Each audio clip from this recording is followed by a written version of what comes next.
Hello दोस्तों, इस video में आपका स्वागत है। मेरा नाम है विपुल नकुम। दोस्तों, पिछले वीडियो में हमने एक डिस्कशन किया था जेनेरिक मेडिसिन क्या है, जेनेरिक और ब्रांडेड मेडिसिन में क्या डिफरेंस है, जेनेरिक मेडिसिन क्यों लेनी चाहिए, जेनेरिक मेडिसिन लेनी चाहिए या फिर ब्रांडेड मेडिसिन लेनी चाहिए, सब कुछ पिछले वीडियो में डिस्कस किया था। दोस्तों, आपने अगर ये वीडियो नहीं देखा है तो आप वो वीडियो को जरूर जाके देखिए, मैं लिंक डिस्क्रिप्शन बॉक्स में दे दूंगा।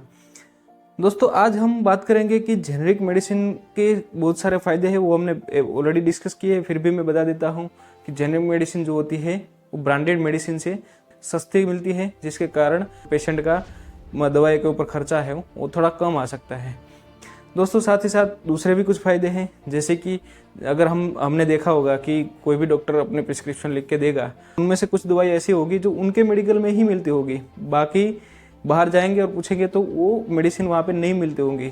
तो अगर वो जेनेरिक मेडिसिन का नाम लिखना चालू करेंगे डॉक्टर, तो क्या होगा कि वो बाहर के कोई भी मेडिकल स्टोर में जाएंगे या फिर कहीं पे भी जाएंगे तो वहाँ से उसको इजीली अवेलेबल हो जाती है। तो ये सब फायदे हैं।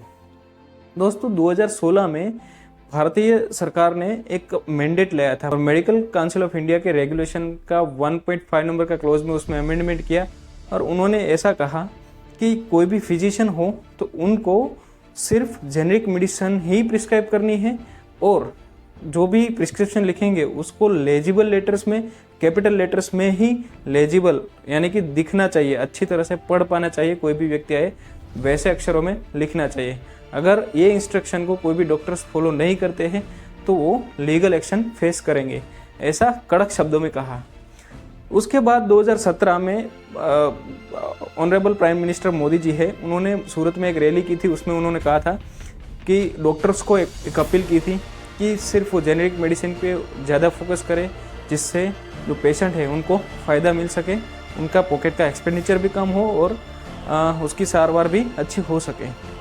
यूपीए गवर्नमेंट में भी एक बार ऐसा मैंडेट लाया गया था जिसमें उन्होंने कहा था कि जितने भी गवर्नमेंट हॉस्पिटल्स हैं वो सारे के सारे हॉस्पिटल के जो भी डॉक्टर्स हैं वो सिर्फ जेनेरिक मेडिसिन लिखने का आग्रह रखेंगे, जितना भी हो सके उतनी जेनेरिक मेडिसिन प्रिस्क्राइब करेंगे।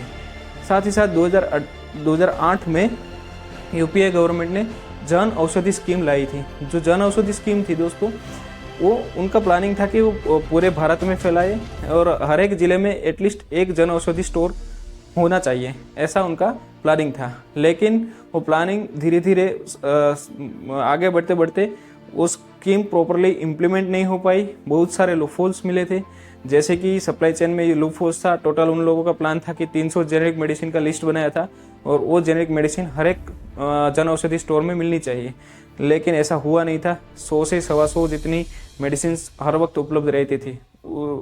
तो यहाँ पे सप्लाई चेन में भी बहुत बड़ा लूपहोल था और भी बहुत खामियां थी, जैसे कि पूरी की पूरी स्कीम को स्टेट गवर्नमेंट के हवाले कर दी थी, जिसके कारण स्टेट गवर्नमेंट उसको प्रॉपरली एग्जीक्यूट नहीं कर पा रही थी। उस टाइम पे लोगों को जेनेरिक मेडिसिन के बारे में अवेयरनेस भी नहीं थी। डॉक्टर्स जो है वो प्रिस्क्रिप्शन भी जेनेरिक मेडिसिन का नहीं लिखते थे। उसके कारण ये पूरा जो जन औषधि स्टोर का जो स्कीम लाया गया था, जन औषधि स्कीम जो लाई गई थी, वो फ्लॉप हुई और 2014 आते आते पूरे देश में सिर्फ 99 जन औषधि स्टोर बाकी रहे थे।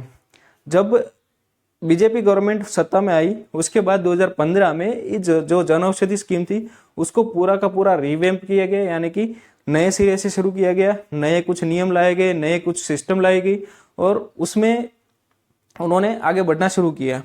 आज की डेट में पूरे भारत में 8604 से ज़्यादा जन औषधि स्टोर है।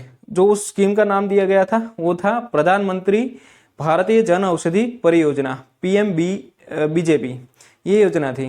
तो ये योजना अभी तक चल रही है दोस्तों।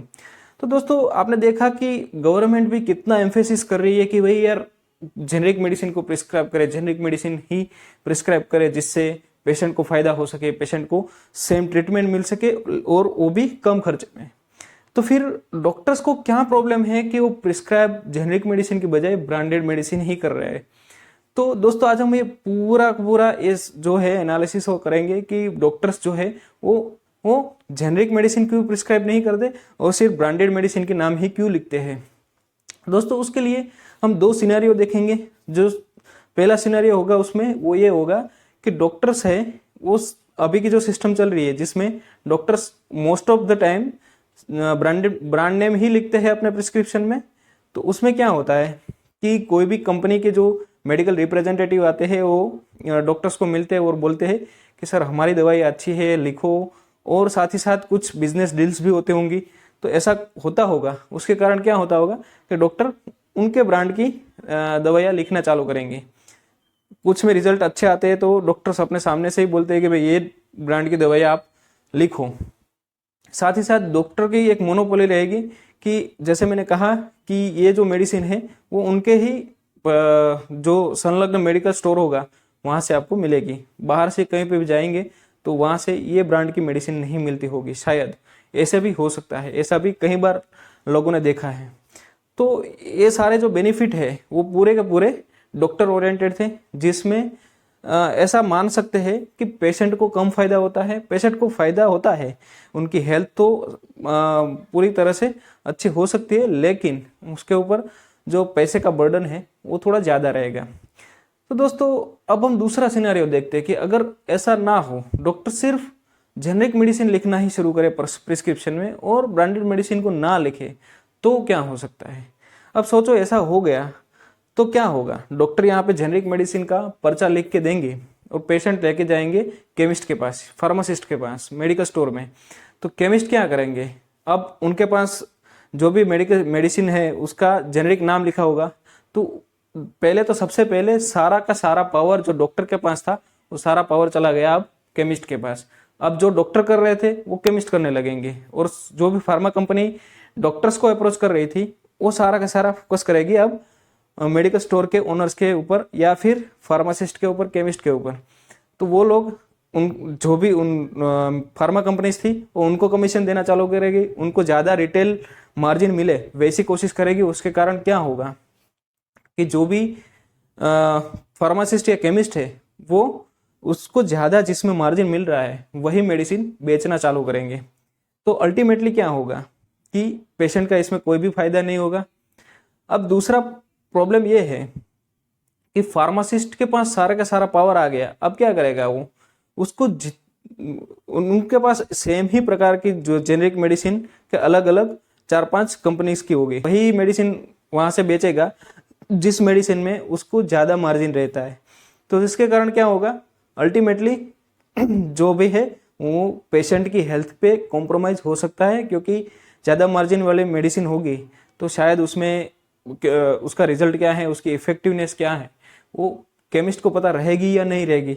दोस्तों आज की डेट में हम देख रहे हैं कि जो भी फार्मेसी स्टोर है वहाँ पे कितने ट्रेंड फार्मासिस्ट बैठते हैं ये हम सबको पता है, ये बहुत बड़ा डिबेटेबल क्वेश्चन है। तो वहाँ पे सबसे बड़ा क्वेश्चन ये आता है कि उसका क्वालिटी का जो कंट्रोल है, यानी कि पेशेंट के उसकी इफेक्टिवनेस के साथ साथ कम पैसे में जेनेरिक दवाई मिले, ऐसा एफर्ट जो था जिसके लिए ये सिस्टम लागू किया गया था वो तो वहाँ पे कहीं पे भी फॉलो होता दिख नहीं रहा है।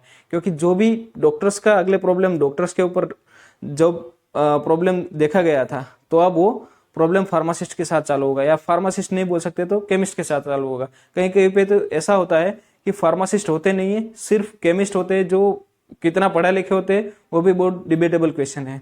तो उन लोगों को ये सारी बातें, टेक्निकल बातें पता नहीं होती है, तो वो क्या सोचेंगे, जितना मार्जिन ज़्यादा वही दवाई हम बेचेंगे, भले ही वो कितनी भी क्वालिटी में अच्छी हो या ना हो। तो ये दूसरा प्रॉब्लम था। अब तीसरा प्रॉब्लम ये आ सकता है कि डॉक्टर जो है वो ये पूरी जो सिस्टम है उसको बाईपास कर सकते हैं। कैसे कर सकते हैं, बाय फोर्स हम डॉक्टर के पास प्रिस्क्रिप्शन लिखवाएंगे और वो जेनरिक मेडिसिन ही लिखेंगे, लेकिन पर्सनली जो पेशेंट होते हैं उनको वो क्या बोलेंगे, उनको बोलेंगे कि भाई ये जो मेडिसिन लिखी है ना वो XYZ कंपनी की है ना, वो बहुत अच्छी आती है। तो आज की डेट में हम जितने भी मतलब पेशेंट है इतने एजुकेटेड तो है नहीं कि वो डॉक्टर को क्वेश्चन करे कि यार ये इतनी अच्छी क्यों आती है, वो दूसरी कंपनी की लेंगे तो उसमें क्या प्रॉब्लम है, ऐसा कोई क्वेश्चन करता नहीं है, वो ब्लाइंडली फॉलो करते हैं। और ऐसा होता भी है तो पेशेंट अल्टीमेटली बाहर केमिस्ट को जाके यही बोलेगा कि मुझे तो ये कंपनी की ये दवाई चाहिए, दूसरी कोई भी दवाई मुझे नहीं चाहिए, भले ही वो महंगी हो। तो घूम फिर के प्रॉब्लम वहीं पे आ गया, फिर से वहीं पे चालू हो गया। अब जो चौथा प्रॉब्लम है, चौथा जो सीन है उसमें क्या हो सकता है, चौथा प्रॉब्लम ये है कि डॉक्टर्स जो जब भी कोई ब्रांड की प्रिस्क्रिप्शन लिखते हैं तो कई बार क्या होता है कि डॉक्टर अपने एक्सपीरियंस के ऊपर बहुत सारे मेडिसिन प्रिस्क्राइब करते हैं। जैसे कि उन्होंने बहुत सारे पेशेंट में देखा होता है कि यार ए मेडिसिन, जो ए ब्रांड की जो मेडिसिन आती है, ए ब्रांड की जो भी पर्टिकुलर दवाई आती है, वो दवाई बहुत अच्छा काम करती है एज कम्पेयर टू अदर में जो कंपनीज की सेम ही दवाई जो है उससे अच्छा ये कंपनी की दवाई जो आती है वो बहुत अच्छा काम करती है। तो ये उनका आग्रह ये होता है कि वो वही ब्रांड की मेडिसिन प्रिस्क्राइब करे और लिखे। लेकिन हमारे केस में क्या होगा कि वो जेनरिक मेडिसिन लिखेंगे, बाहर जाके पेशेंट जो है वो कोई दूसरी और कंपनी की दवाई खरीदेंगे, तो जो डॉक्टर को चाहिए वो वैसी डिजायर्ड इफेक्ट उसको मिलेगी नहीं। फिर क्या होगा, पेशेंट के मन में एक परसेप्शन घुसेगा। अगर पेशेंट अच्छा हो गया तो ठीक है, कोई प्रॉब्लम नहीं है, लेकिन पेशेंट अच्छे नहीं हुए, पेशेंट को कोई प्रॉब्लम सेम टू सेम चालू रहा या फिर कुछ प्रॉब्लम हुआ, तो पेशेंट के मन में एक फॉल्स परसेप्शन घुसेगा कि यार डॉक्टर ने जो भी प्रिस्क्रिप्शन दिया था वो सही नहीं था, या फिर ये डॉक्टर ही अच्छे नहीं है, तो वो डॉक्टर को छोड़ के चले जाएंगे।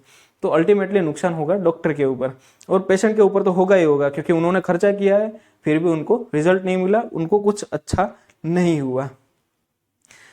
अब हम कंपनी के पर्सपेक्टिवली एक सोचते हैं। जो पांचवा हमारा जो प्रॉब्लम मतलब डिबेटेबल क्वेश्चन है वो ये है कि कंपनी के पर्सपेक्टिव, यानी कि कोई भी फार्मा मैन्युफैक्चरिंग कंपनी होगी, अब जब भी ये लिखनी तो है सिर्फ जेनरिक मेडिसिन, तो वहां पे कोई भी ब्रांड की वैल्यू नहीं रह जाएगी।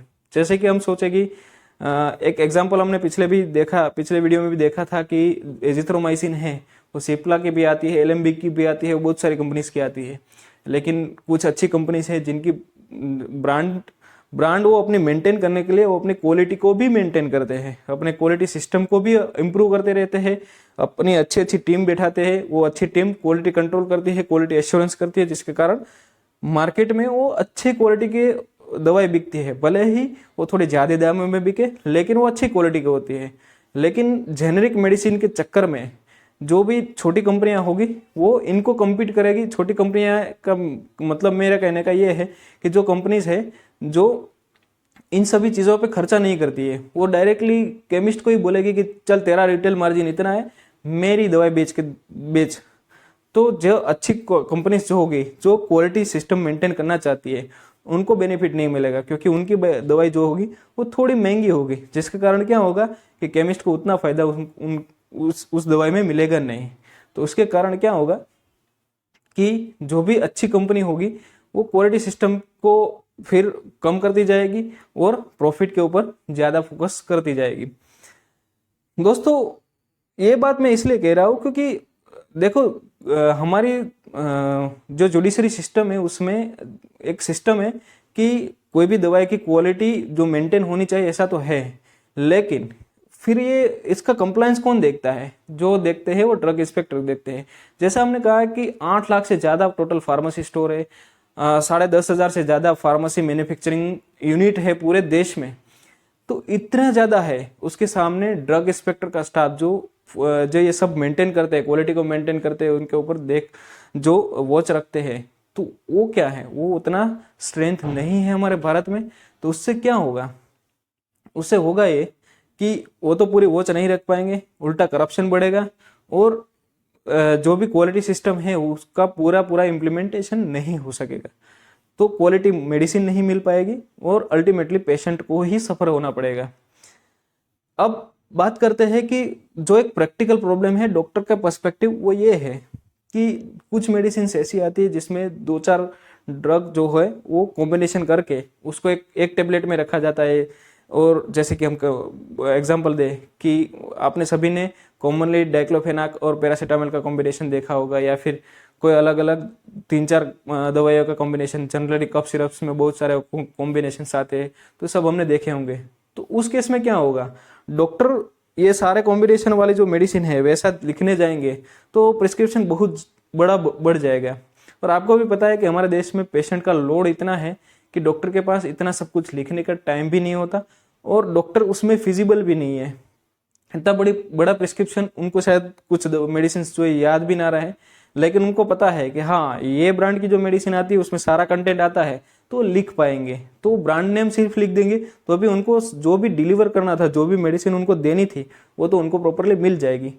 तो यहाँ पे एक प्रैक्टिकल डिफिकल्टी भी आती है कि जब भी कॉम्बिनेशन ड्रग है उसमें जेनरिक मेडिसिन का नाम सिर्फ जेनरिक मेडिसिन ही लिखना वो इतना फिजिबल, इतना प्रैक्टिकल नहीं लगता है। अब हम सातवें प्रॉब्लम की ओर बढ़ते हैं। दोस्तों, जो एनटीआई ड्रग है यानी कि नैरो थेरापेटिक इंडेक्स वाली ड्रग है और बायोलॉजिकल फॉर्मुलेशन से, ये दोनों में जेनरिक फॉर्मुलेशन को यूज करना लगभग बहुत बड़ा डिफिकल्ट क्वेश्चन है। नैरो थेरापेटिक इंडेक्स वाली जो ड्रग होती है वो ऐसी ड्रग होती है कि उसका जो पर्टिकुलर कॉन्सेंट्रेशन जो ब्लड में या फिर जहाँ पे उसकी एक्शन चाहिए, सपोज कि हृदय में, हमारे हार्ट में उनको एक्शन चाहिए, तो उतने कॉन्सेंट्रेशन की दवाई वो मिलनी चाहिए। उससे कम भी नहीं चलेगा और उससे ज्यादा भी नहीं चलेगा। 5% का भी डिफरेंस उस कंसेंट्रेशन का नहीं चाहिए। अगर उससे कम मिला तो उसकी इफेक्ट नहीं आएगी, अगर उससे ज्यादा मिल गया, जितनी दवाई चाहिए उससे ज्यादा दवाई का वहां पे हो गया, तो वो जहरीली असर कर सकती है, टॉक्सिसिटी फैला सकती है। तो उसके कारण ऐसी दवाइयों का जो यूज होता है जिसमें पहले से he tried and tested medicine जो होती है, जो ब्रांडेड मेडिसिन होती है, वही सबसे सही रहती है। क्योंकि जेनरिक मेडिसिन की किसी ने भी क्लिनिकल ट्रायल, मतलब जेनरिक मेडिसिन जो भी कंपनीज बनाती है उसमें से भारत में बायोएबिलिटी और बायोइक्वलेंस स्टडीज बहुत कम कंपनीज करती है। तो जो है वो क्वालिटी मेडिसिन, जेनरिक मेडिसिन में ये दोनों क्लास की ड्रग में नहीं इम्प्लीमेंट की जा सकती। तो ये एक प्रैक्टिकल प्रॉब्लम है। सेम केस होता है बायोलॉजिकल प्रोडक्ट, जैसे कि वैक्सीन हो गई, तो उनमें से वो जो मेडिसिन है उसकी बायोसिमिलर प्रोडक्ट बन सकती है, लेकिन सेम टू सेम वो मेडिसिन नहीं बन सकती। तो एक प्रैक्टिकल डिफिकल्टी आ जाती है। तो दोस्तों, ये कुछ प्रॉब्लम्स थे जो मैंने आपको बताए, और वो सारे प्रॉब्लम्स को फेस करते हुए डॉक्टर्स जो है वो ब्रांडेड मेडिसिन को प्रिस्क्राइब करना ज़्यादा प्रेफर कर रहे हैं। लेकिन दोस्तों, ये सिर्फ प्रॉब्लम ही गिनाएंगे और उसका सोल्यूशन नहीं मिलेगा, तो फिर जो भी सिचुएशन है वो यूं की खड़ी ही रहेगी। इस प्रॉब्लम के 3 सॉल्यूशन होंगे। सबसे पहला सॉल्यूशन जो है वो है कि जितनी भी मेडिसिन है तो उनका एक मार्केट जो प्राइस है उसका कैप कर दे। से फॉर एग्जांपल, अभी भी जो गवर्नमेंट ने रिसेंटली एक जो कदम उठाया था, जिसमें जो स्टेंट थे, वो स्टेंट का डीएस वाले स्टेंट थे, ड्रग इल्यूटिंग स्टेंट जो बोलते हैं, जिसको जो कोरोनरी आर्टरी में बिठाए जाते हैं, और उस जो हार्ट के जो पेशेंट होते हैं, मरीज होते हैं, उनके लिए ये कोरोनरी आर्टरी के स्टेंट जो है उनकी एक प्राइस फिक्स कर दी थी कि 30,000 से ज्यादा उनकी कीमत नहीं होनी चाहिए। सेम टू सेम कुछ डीपीसीओ ड्रग है, ड्रग प्राइस कंट्रोल एक्ट के अनुसार कुछ दवाइयों का लिस्ट दिया गया है और उनको उससे ज्यादा कीमत में नहीं बेचा जा सकता है। जैसे कि हम सिफिक्जिम का एग्जांपल लें, सिफिक्जिम की दवाई जो 200 मिलीग्राम की कैप्सूल आती है, वो कोई भी कंपनी एक कैप्सूल की कीमत 13.54 रुपये से ज्यादा उसको बेच नहीं सकते। तो ऐसी कैपिंग कर दे, अगर सभी के सभी मेडिसिन की और सभी के सभी फॉर्मुलेशन की अगर ऐसी कैपिंग कर दे, तो शायद कुछ हद तक ये प्रॉब्लम सॉल्यूशन हो सकता है। लेकिन यहाँ पे अगेन वो क्वेश्चन आ जाएगा कि कंपनी को अगर इसमें ज्यादा मुनाफा ही नहीं है, उनको कमाना ही कुछ नहीं है, तो क्वालिटी के ऊपर क्यों खर्चा करेगी। कंपनी पहले ऐसा ही सोचेगी ना कि भाई मुझे तो सिर्फ इतना ही मिल रहा है, तो मैं क्वालिटी के ऊपर क्या खर्चा करूंगा, और क्यों मैं इसको अच्छी क्वालिटी की दवाई बना के इसको महंगे में बेचने की ट्राई करूंगा, तो वो शायद से ज्यादा चलेगी नहीं। तो उसमें ये प्रॉब्लम आ सकता है। लेकिन फिर भी आज की डेट में जो भी ये डीपीसीओ की ड्रग है वो भी अच्छी कंपनीज अच्छी क्वालिटी में बनाती है, जो बिकती भी है। तो शायद कुछ हद तक ये प्रॉब्लम का सॉल्यूशन उसमें से आ सकता है। दूसरा सॉल्यूशन ये है कि जितनी भी जेनेरिक मेडिसिन मार्केट में है, वो सभी जेनेरिक मेडिसिन मैन्युफैक्चरर है, उनको बायोएबिलिटी और बायोइक्वलेंस स्टडी कराना कंपलसरी कर देना चाहिए।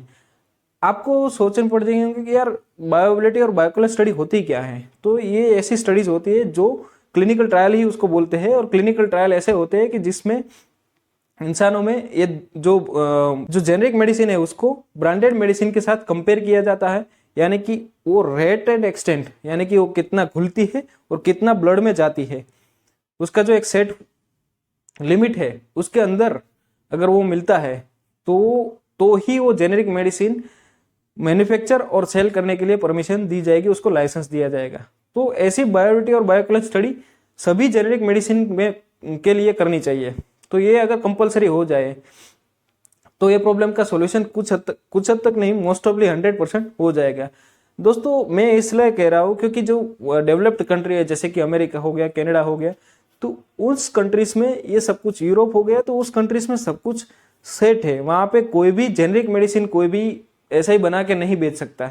वहाँ पे सबसे पहले बायोबिलिटी बायोइक्विवेलेंस स्टडीज पेटेंट एक्सपायर होने के बाद करनी पड़ती है, और वो स्टडी करने के बाद अगर वो डेटा प्रूव करते हैं कि भाई हाँ मेरी जो मेडिसिन है, जो जेनेरिक मेडिसिन है, वो जो स्टैंडर्ड ब्रांडेड मेडिसिन है वैसी ही है, सेम रेट और एक्सटेंट से ब्लड में जाती है, सेम ही इफेक्ट देती है, ऐसा प्रायोगिक धोरण पे क्लिनिकल ट्रायल करके वो साबित कर दे, तो वहाँ की जो गवर्नमेंट है, वहाँ की जो FDA है, फूड एंड ड्रग एडमिनिस्ट्रेशन है, तो वो उन लोगों को परमिशन देती है, लाइसेंस देती है उसको मैन्युफैक्चर करके सेल करने के लिए। तो क्वालिटी कंट्रोल वहाँ पे हो जाता है। दोस्तों इसके बाद जो ये जो पॉइंट है उसके ऊपर गवर्नमेंट ने कुछ हद तक काम करना चालू भी किया है। 2017 में ड्रग एंड कॉस्मेटिक एक्ट में एक अमेंडमेंट लाया गया था जिसमें उन्होंने बोला था कि जो भी BCS क्लासिफिकेशन, थोड़ा टेक्निकल नॉलेज हो जाएगा लेकिन मैं आपको इसलिए बता रहा हूँ कि जस्ट फॉर इंफॉर्मेशन, कि BCS क्लास 2 और 4 की जो ड्रग्स है, तो वो जो सारी ड्रग्स है उनका बायोबिलिटी और बायोइक्विवेलेंस स्टडीज करना कंपलसरी कर दिया गया है। वो ऐसे ही कोई मार्केट में नहीं बेच सकता। लेकिन फिर भी यहाँ पे सबसे बड़ा क्वेश्चन यही आता है कि उसको इम्प्लीमेंट कैसे कराया जाए, क्योंकि आज भी ऐसी कहीं सारे ड्रग्स है जो मार्केट में जेनेरिक नाम से, जेनेरिक फॉर्म में बिकती भी है, मिलती भी है, लेकिन उसकी BA/BE स्टडीज करी नहीं गई होती है। तो एक लॉ तो आ गया है, तो एक पॉजिटिव साइन है, लेकिन फिर भी ये सभी मेडिसिन के लिए एप्लीकेबल नहीं है। लेकिन वो सभी मेडिसिन के लिए अगर एप्लीकेबल हो गया तो ये कुछ हद तक क्वालिटी भी अच्छी मिलेगी और सस्ते दामों पे भी मेडिसिन भी मिल सकती है, तो वहाँ पे पेशेंट को फायदा हो सकता है। अब अगला जो सॉल्यूशन है, तीसरा सॉल्यूशन है, ये दूसरे सॉल्यूशन के ऊपर से ही है। दोस्तों यहाँ पे गवर्नमेंट को एक सेंट्रल डेटाबेस बना देना चाहिए। सेंट्रल डेटाबेस में क्या होगा कि एक स्टैंडर्ड मेडिसिन, ब्रांडेड मेडिसिन होगी, और उसके साथ कंपेयर करके जितनी भी दवाइयाँ होगी वो बायोबिलिटी बायोइक्विवेलेंस प्रूव करने वाली जो मेडिसिन होगी उसका साथ उस डेटाबेस में उसको शामिल किया जाए और वो पब्लिकली किया जाए, जिससे जो प्रिस्क्राइबर है यानी कि डॉक्टर्स है और जो भी लेने वाला है यानी कि पेशेंट्स है, उनको पता चले कि भाई हाँ ये मेडिसिन जो है वो क्वालिटी में अच्छी मिलेगी क्योंकि इसकी BA/BE स्टडीज करी गई हुई है, और सिर्फ वही मेडिसिन है उसको इस सेंट्रल डेटाबेस में डाला जाए जिसकी BA/BE स्टडीज हो गई है और वो प्रूवन हो, तो वही ये डेटाबेस में डाला जाए और सबको इसका एक्सेस मिले। तो जिससे क्या होगा, लोगों में अवेयरनेस बढ़ेगी और लोग क्या करेंगे, वहाँ पे देख के मेडिसिन खरीदेंगे कि यार इसमें से जो है ये कंपनी की अच्छी मेडिसिन आती होगी क्योंकि इसकी स्टडी ऑलरेडी हो चुकी है और क्वालिटी सिस्टम भी ऑलरेडी प्लेस है वहाँ पे, तो जिसके कारण इसकी क्वालिटी भी अच्छी रहेगी। तो दोस्तों ये थे 3 सॉल्यूशंस जो सारे के सारे प्रॉब्लम की जड़ तक हम गए और उसके सॉल्यूशन भी ढूंढने की प्रयास किए। दोस्तों अगर आपके दिमाग में भी कोई सॉल्यूशन है या फिर कोई नया प्रॉब्लम आपके दिमाग में स्ट्राइक कर रहा है जिसका कुछ सॉल्यूशन भी हो सकता है, तो वो आप हमें कमेंट बॉक्स में भी बता सकते हैं। अगर आपको ये वीडियो अच्छा लगता है तो इस वीडियो को लाइक करेंगे और अपने दोस्तों के बीच शेयर करिए और इस YouTube चैनल को आप सब्सक्राइब करिए। दोस्तों ऐसे ही क्वालिटी वीडियो, इंफॉर्मेटिव वीडियो जो है वो हम हर हफ्ते लाते हैं, तो इस चैनल को सब्सक्राइब करिए। Thank you.